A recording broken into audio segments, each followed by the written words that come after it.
Alors aujourd'hui, pour changer, on est dans ma cuisine au lieu du salon. Et simplement parce que je voudrais vous présenter mon petit déjeuner. En fait, auparavant, je mangeais en semaine pour le travail. Je mangeais vers 7h30. Et moi, ma pause déjeuner est à 13h. Donc ça faisait un peu long et toujours j'avais un petit creux. Donc à 10h30, 11h30, je mangeais une banane ou des biscuits bio. Mais principalement une banane ou une pomme. Voilà. Et en fait, ce qui se passait, c'est que le matin, je ne mangeais que des fruits ou une tartine avec du beurre ou de la confiture. Et manifestement, c'était pas suffisant. Du coup, je me suis dit, pourquoi pas faire comme un porridge. Souvent, les gens prennent du flocon d'avoine, mais moi, je préfère éviter tout ce qui est gluten. Alors, je suis pas intolérante ou quoi, mais voilà, je mange du pain ou des viennoiseries, etc. quand je suis à l'extérieur ou chez des gens, au restaurant. Mais chez moi, tant que je peux éviter, je m'en passe facilement. Donc voilà. Du coup, je vous montre rapidement ce que j'ai sur ma table du petit déjeuner et comment je le prépare. Alors voilà, j'ai mis sur la table tout ce que j'utilise. Alors pas forcément tout à chaque fois, mais voilà. Donc là, j'ai déjà coupé les fruits. En semaine, je mets un peu plus. Là, il y a juste une demi-pomme, une demi-banane.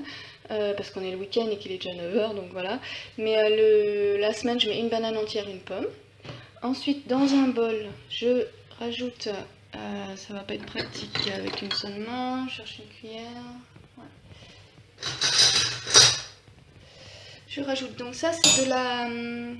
c'est pas des flocons d'avoine, ce sont des flocons de millet. C'est assez consistant. Je vais pas en mettre beaucoup parce que il est déjà tard. Là, c'est des flocons d'azuki. Il y a un haricot rouge japonais. Voilà, donc alors c'est bon pour le transit et surtout ça, comment, c'est très, ça apaise, comment on dit, ça amène un sentiment de satiété et je pense que c'est ça qui fait que je tiens jusqu'à 13h sans grignoter. Voilà. Donc à l'intérieur, bon, normalement il n'y a que les grains d'azuki, moi j'ai rajouté des rondelles de pommes séchées, des petites graines, je crois que j'ai rajouté aussi un peu des copeaux de coco, voilà, donc je fais un peu mon mix. Donc ça, je vais rajouter de l'eau bouillante dedans. Une fois que ça sera fait, je rajouterai, je mélange et je laisse 5 minutes, même pas. Ensuite, je rajoute mes fruits.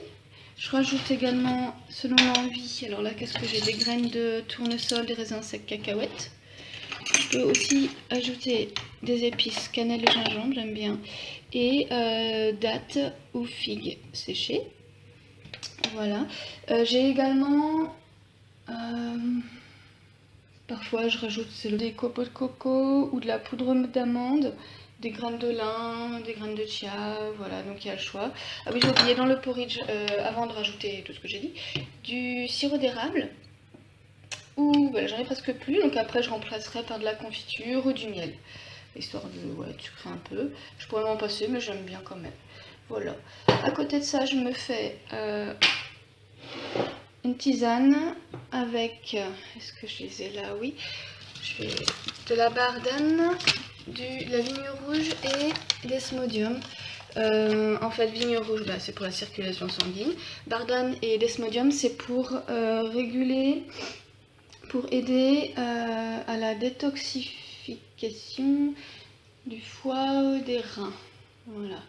Je fais une petite cure, notamment pour ma peau. Je vous en reparlerai peut-être une autre fois. Et également, je prends du psyllium dans un verre d'eau. En fait, c'est ce que je prends en premier quand je me lève. Et donc dans un verre d'eau, je rebois un verre d'eau après. En fait, c'est pour pareil, le transit. Et en même temps, ça fait un nettoyage des intestins. Voilà, alors je fais chauffer mon eau, donc c'est parti. Hop, un petit peu ici. Voilà. Parfois, je rajoute un sachet de thé pour aromatiser. Mais en soi, le goût suffit. Qu'est-ce que ça donne ici? Oh, On peut en remettre un peu, ça ne me dérange pas quand c'est un petit peu liquide, voilà.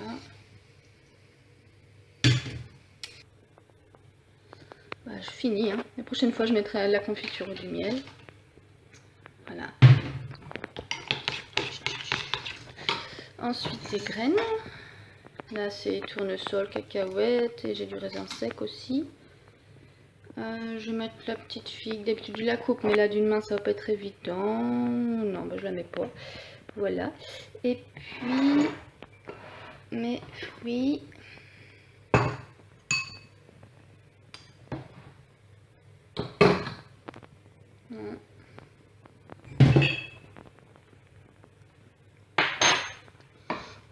Je mélange. Et c'est prêt. Voilà. Donc là c'est juste pour le week-end, donc il n'y en a pas énormément. Il faut se dire que la semaine je fais le double. Ça prend vraiment pas de temps le matin, je sais pas, ça va me prendre. Le plus long c'est de couper les fruits. Hein. Je sais pas, ça me prend 5 minutes à faire. C'est rapide à manger. Ça cale bien, je vous dis jusqu'à 13h, donc moi je prends à 7h30. Ça fait du 8, 9, 10, 11, 12, 13. Je tiens 6 heures. Un petit creux quand même, une demi-heure avant, mais bon voilà. Et non, c'est juste parfait. J'espère que ça vous sera utile, que vous avez peut-être découvert des produits. Et je vous souhaite une bonne journée. A plus!